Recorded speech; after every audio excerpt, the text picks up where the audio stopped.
I'm going to do something a little different and play a game of Guess Who with you guys. I'm going to read off a couple of stats to give you guys some clues. This pitcher has a win-loss record of 6-2 with 1 save, an ERA of .49, 37 strikeouts, and just 41.2 innings pitched, a performance that earned that pitcher the April Pitcher of the Month. Can you guess who I'm describing? I'll give you a second to think about it.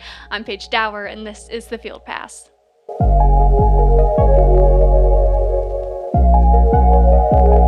Okay, I hope we all have our answer because it's Payton Gottshall, part of the Lady Vols' 1-2 punch that I was talking about the other week, and for good reason. If we look at this past month, she's picked up wins against Alabama, Georgia, and Mississippi State, has the Lady Vols back atop the SEC standings and just in time for the conference tournament. Now, when we zoom out and look at the season as a whole, and of course those numbers will change after they complete their 3-game series against Kentucky, she's 18-4 on the season. She's pitched 122.2 innings to 140 strikeouts, and she's holding opposing batters to hitting just 163. Right now, the right-hander is 4th in the nation and 1st in the SEC in ERA. In the SEC, she leads the conference in strikeout to walkout ratio with just over 6, and walks allowed per 7 innings, which is about 1.31. And when you truly start to appreciate a pitcher's finesse is when the offense is struggling and she doesn't have all that breathing room and the tensions are high. Now, Payton's toughness was highlighted in their LSU series where the Lady Vols' bats were all but silent and they were mustering 3 and 5 hits, and a lot of their runs came unearned. Julia Coit-Soyanopoulos was quick to mention that having someone like Payton in their circle allows them to relax and breathe a bit more when they're at the plate. We have not been supporting them very much. They've been holding us down 0-1 runs, like we should be winning these games. So it was good to finally support them today. It's been a grind. Our at-bats have been improving. It's just been tough, but what I like about our team is that we grind. Like, we're not going to give up. We're always coming 100%. Like, we're not going to give up ever. So, but it was a relief, yes. Now, this is only Payton's 2nd season with the Lady Vols, and before she repped the orange and white, she was playing for Bowling Green, and it was in that postseason matchup against Tennessee that caught Weekly's eye. Well, it's kind of funny because when we played against Bowling Green, she did a number on us. Actually, I scouted the game before that, and I thought, uh-oh, if she pitches, we're going to have our hands full, because she was so good, and she just was out there like, I don't care what's on the jersey across the field from me. You're going to get my best. So when she went in the portal, I mean, I called her within 10 minutes and I said, I can't tell you how impressed I am with you. And I knew if I saw your name, I was on you like stink on garbage. But, and then when she came here, it was kind of funny because in the fall, she really didn't show us what we had seen. And I was like, okay, what's going on here? And then it wasn't until February when it was game time and the lights came on and it was the real deal, then you saw Payton. And that's when I realized, okay, she's going to be awesome. She needs the game. Thursday night, Payton was called on again to get Tennessee out of a jam. The Lady Vols had just given up a 2-run RBI in the top of the 5th to tie the game at 3. In comes Payton to stop the bleeding, and so she did. The righty finished with 4 strikeouts and 3 innings of work and gave up just 2 hits. She came in a tough situation there, and we made a really nice defensive play, forcing the runner at 3rd, so we kept him in the forced situation. But Payton just loves those big moments, you know, and you have all the confidence in the world in her right there.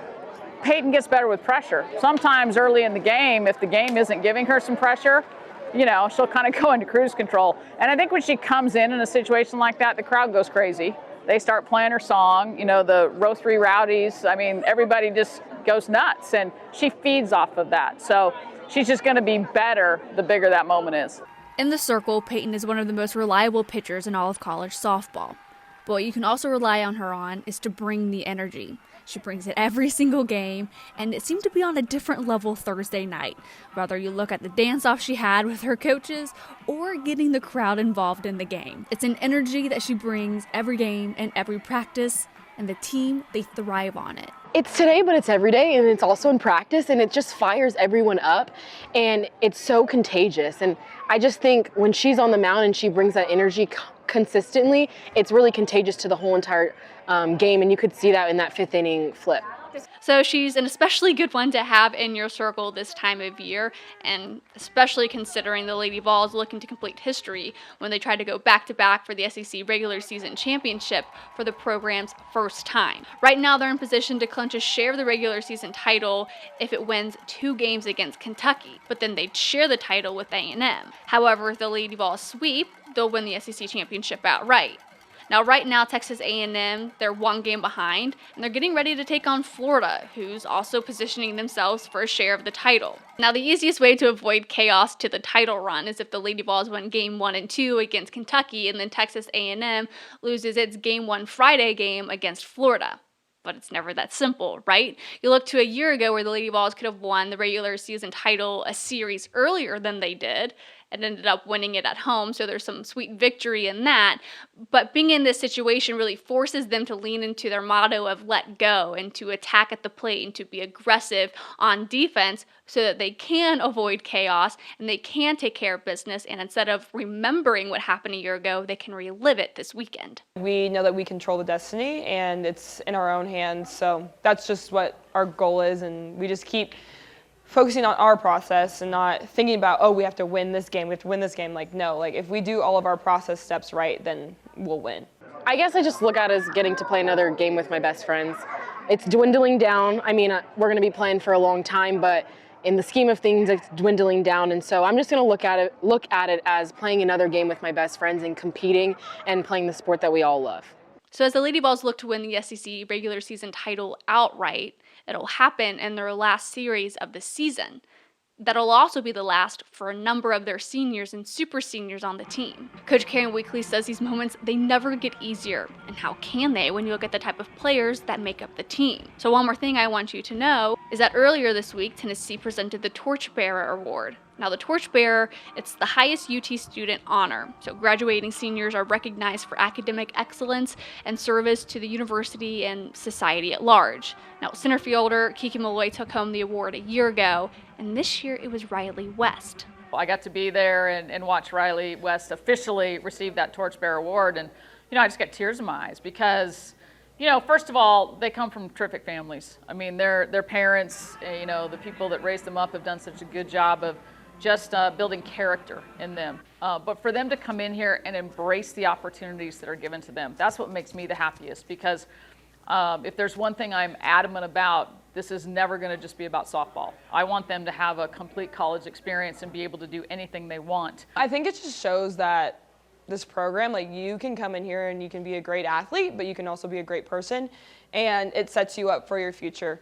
Obviously, softball isn't going to last forever, and I think we're both realizing that as seniors and about to leave next year, but just having the torchbearer and knowing that we've done something other than play a sport for this university, for this Knoxville community, is just so amazing. So as Tennessee softball went back-to-back off the field, they also look to go back-to-back on the field this weekend against Kentucky to clinch the regular season title. Tennessee baseball is also in the home stretch of their regular season. They're now in Gainesville taking on a Florida team, but they're off their first midweek loss of the season, and it came to Lipscomb. You might initially look at the bullpen as Tennessee lost 9-6, but it went a little deeper than that. It was more so about the team's approach at the plate. Yeah, they put up 6 runs, but how'd they do it?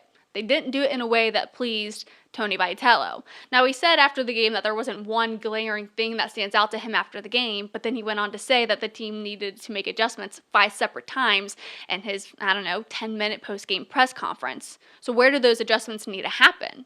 And they need to happen quickly. Well, it all starts at the plate.